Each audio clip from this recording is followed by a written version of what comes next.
इस वक्त की बड़ी खबर रीवा से है, जहां स्वास्थ्य यांत्रिकी विभाग में पदस्थ सहायक यंत्री एवं प्रभारी कार्यपालन यंत्री संजय पांडे के खिलाफ भ्रष्टाचार और प्रताड़ना के गंभीर आरोप लगाए जा रहे हैं। ठेकेदारों और विभागीय कर्मचारियों ने एकजुट होकर मुख्यमंत्री के नाम ज्ञापन सौंपा है और तत्काल प्रभाव से उनका स्थानांतरण किए जाने की मांग उठाई है।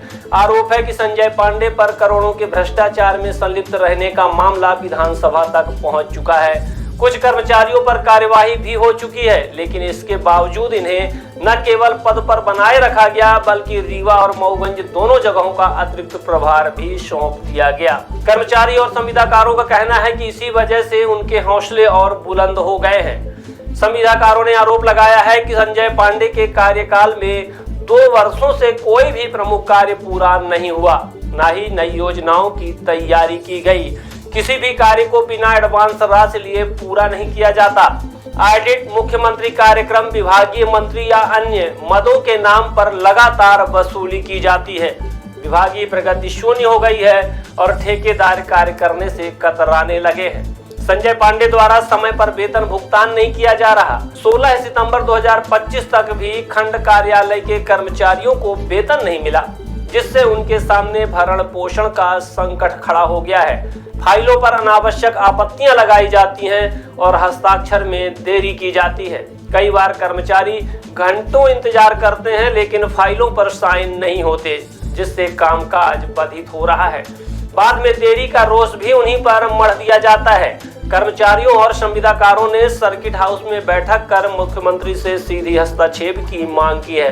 उनका कहना है कि यदि जल्द ही स्थानांतरण और कार्यवाही नहीं हुई तो आगे बड़े आंदोलन की रूपरेखा तैयार की जाएगी। निश्चित रूप से हमारे रीवा डिवीजन में संजय पांडे जी जो कार्यपालन यंत्री के पद पर पदस्थ हैं, हम लोग प्रभारी कार्यपालन यंत्री के, वो मूल उनका पद एसडीओ है।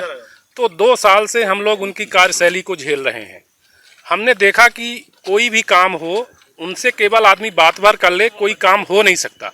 सारे जिले के जो काम हैं वो आपकी पदस्थापना की वजह से पूरे जो है तो कार्य प्रभावित हैं। किसी का भुगतान नहीं हो रहा है, किसी का डेप्थ एक्सटेंशन का काम लटका हुआ है, किसी की ड्राइंग अप्रूवल का काम लटका हुआ है, किसी की पाइप जो एक्सपेंशन होना है उसके पत्र नहीं जा रहे हैं सीपेट को, उसका कार्य रुका हुआ है। इस तरह से अन्य कई काम रुके हुए हैं। और भ्रष्टाचार की जो आपने बात करी, तो भ्रष्टाचार तो निश्चित रूप से चरम पर है। अब वो हम एक एक चीज़ उसको खोलें तो वो अच्छा नहीं है, परंतु भ्रष्टाचार पूरी तरह से अब चरम पर है अपने डिवीज़न में। ऐसा कभी नहीं हुआ, इस तरह का कभी माहौल नहीं रहा।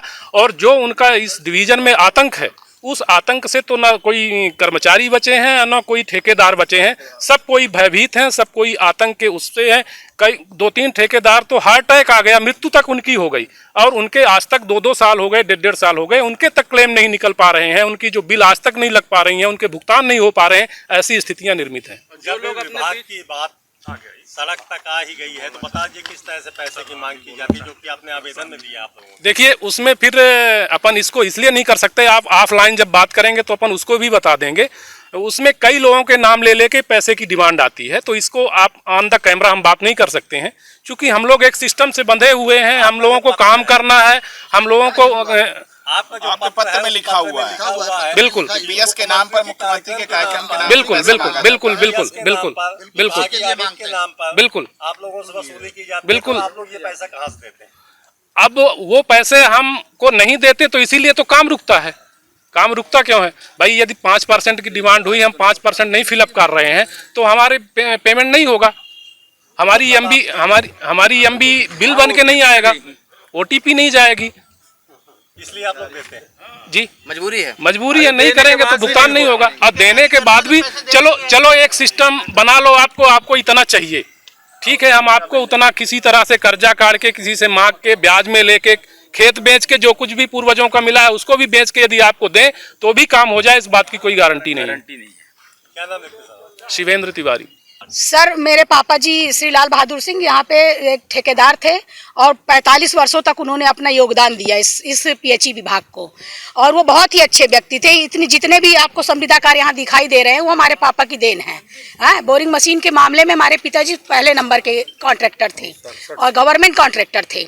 और मेरा भाई जय सिंह जो कि अभी 2024 में एक्सपायर हो गया, 2023 से मेरे भाई एसडी और एफडीआर के लिए बहुत परेशान हुआ, लेकिन अभी 2024 में मेरे भाई का भी निधन हो गया। अभी उसका कार्यकाल मैं देख रही हूँ और ऐसा इतनी भी दुर्घटना से देर भली अच्छी नहीं होती सर कि दुर्घटना हो जाए और देर ही होती रह जाए। हमारे भाई ने इस कार्य के लिए कमीशन तक दिया था और आज तक कोई कार्य नहीं हुआ। अभी क्या डिमांड हो रही है? हमारी यही डिमांड है कि जो भी हमारे भाई और पिताजी के पैसे हैं वो हमारे भाभी और हमारी मम्मी के अकाउंट में ट्रांसफर किए जाए। हाँ, और हमारे 2 साल हो गया सर, 2 साल नहीं दिए। हमने तो आवेदन तक लगाया हुआ है, कोई आवेदन पे 5-6 महीने हो गया, कोई कार्यवाही नहीं की गई है। क्या कुछ डिमांड हो रही है? कोई डिमांड नहीं। हमने तो डिमांड, हमारा भाई जीते जी डिमांड पूरी करके गया था, कमीशन दिया हुआ था हमारे पास, आज तक लिखित में रखा हुआ है, एडवांस दे के गया था, तब तक आज तक नहीं हुआ। यही दिया गया था, विभाग को दिया गया था, और किसको दिया जाएगा? ये संजय पांडे जी जो पीएचई। हाँ, मैं तो अभी आई हूँ इस कार्य को संभालने के लिए भाई की डेथ के बाद, क्योंकि मेरे यहाँ घर में कोई नहीं है जो इस कार्य को संभाल पाएगा। अब यहाँ खड़े हुए जितने भी लोग हैं, मैं तो आज श्री लाल बहादुर सिंह की बेटी हूँ, मैं आज सक्षम हो सकती हूँ कि मैं कर ली हूँ। यहाँ पे खड़े हुए कोई व्यक्ति आज खत्म हो जाए तो किसी की परिवार का कोई आ पाएगा, किसी की औरत आके यहाँ बोल पाएगी? ये एसडी एफडीआर के लिए अपने पति के लड़ पाएगी? नहीं लड़ पाएगी। आज मैं पढ़ी लिखी हूँ, आज मैं इतनी सक्षम हूँ, ये मेरे भाई लोग हैं जो मेरा साथ दिए। और मेरा नाम निशा सिंह है। नहीं, ऐसी कोई भी बात नहीं है, और किसी के भी कार्य जो नियमतः और समय सीमा में उनके कागजात पूरे होते हैं, मेरे स्तर पर कभी भी उसको 24 से 48 घंटे में कहीं कोई विलम्ब नहीं होता है। अब ये आरोप लगाने वालों से पूछेंगे कि समस्या उनकी है, लेकिन मेरे स्तर पर कभी भी किसी का काम बाधित नहीं है, ना संविदाकार और ना ही कर्मचारी। उन्होंने आवेदन दिया है कि मुख्यमंत्री के कार्यक्रम के नाम पर पैसे मांगे जाते हैं, प्रश्न ही नहीं उठता है, विभागीय ऑडिट प्रश्न ही नहीं उठता है, टीएस के नाम पर प्रश्न ही नहीं उठता है। तो क्या अभी जो मीटिंग चली उसमें आपके सीधे संवाद हुए, उसमें भी आपके ऊपर आरोप लगाया गया कि ये सब झूठे हैं? नहीं, मैं आरोप लगाने वाले की सोच उसकी है, मैं उसमें कोई टिप्पणी नहीं करूंगा, लेकिन मेरे स्तर पर कहीं भी कोई ऐसी प्रक्रिया है ही नहीं है। सर ठेकेदार ठीक है, लेकिन आपके कर्मचारी पूरे जिले में 250 कर्मचारी हैं। अगर 10-20 कर्मचारी जिन्होंने कार्य नहीं किया और उनके ऊपर कोई अनुशासनात्मक कार्रवाई हुई शासन स्तर से और मेरे स्तर से, तो अगर वो उसमें पीड़ित हैं और वो कोई आरोप लगाते हैं तो उसको सामने आके बताएं कि उस आरोप की किस बात की समस्या है। अगर आपसे बता रहे हैं तो मैं उस पर क्या टिप्पणी करूंगा? जो मीठा जल योजना की जो बात हो रही है और दिसंबर तक पूर्ण करने की क्या स्थिति है? क्या पुनरीक्षित योजनाएं मध्य प्रदेश शासन से रीवा जिले की और मऊगंज जिले की, दोनों ही जिले की स्वीकृत हो गई हैं, और इनके प्रथम चरण के कार्य जिनके पूर्ण करना था वो इस क्या कहते हैं, जिन्होंने पूर्ण कर लिया संविदाकार ने, उनकी सहमति के आधार पर शासन ने उनको आदेशित किया हुआ है और उनको एक समय सीमा दिया हुआ है दिसंबर 2025 तक।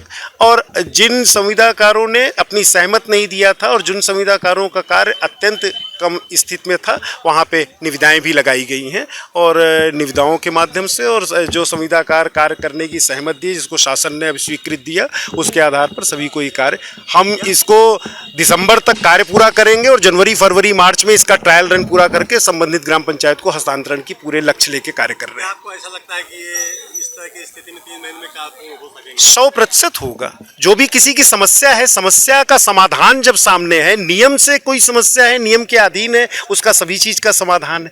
और मेरी अपनी परिधि में मुझे जो शासन ने अधिकार दिया है, उस अधिकार में किसी की समस्या का समाधान मेरी सीमा में न होने का प्रश्न ही नहीं उठता है।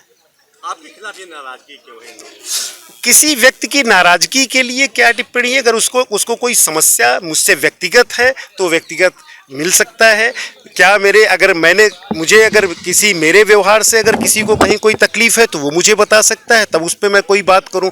अगर मुझे नहीं बताए, आपको बताए, तो मैं उस पर क्या टिप्पणी करूं? दूसरा है, अगर कहीं कोई ऐसी समस्या है किसी संविदाकार की कि कार्य में कहीं कोई उनको मेरे सहयोग की और आवश्यकता है तो और आवश्यकता करेंगे, क्योंकि यहाँ पे पूरे जिले में 3 उपखंड है, 3 उपखंड में 3 सहायक यंत्री का पद है। सहायक यंत्री की पदस्थापना नहीं, एक सहायक यंत्री मुझे बहुत ही अभी 5 महीने से मैहर के में जो पदस्थापना थी उनको यहाँ पे नवीन पदस्थापना थी, उनको यहाँ पे कार्य करने के लिए निर्देशित किया। हमें जो जिले में 27 उपयंत्रियों का पद है उसमें से हमें 9 नए उपयंत्री मिल गए हैं, उनसे मैं कार्य लेना प्रारंभ किया हूँ। तो पूरी उम्मीद है, पूरी टीम लगन से और जो संविदाकारों की अपनी जो शासकीय परिधि में जो शासकीय कार्य से संबंधित समस्या है उसका निदान सारा कुछ है, स्वयं आके मिले और सामने बात करें, उसका समय सीमा में निदान है। आपको बता दें कि संजय पांडे पर पहले भी करोड़ों रुपए के घोटाले के आरोप लगे हैं।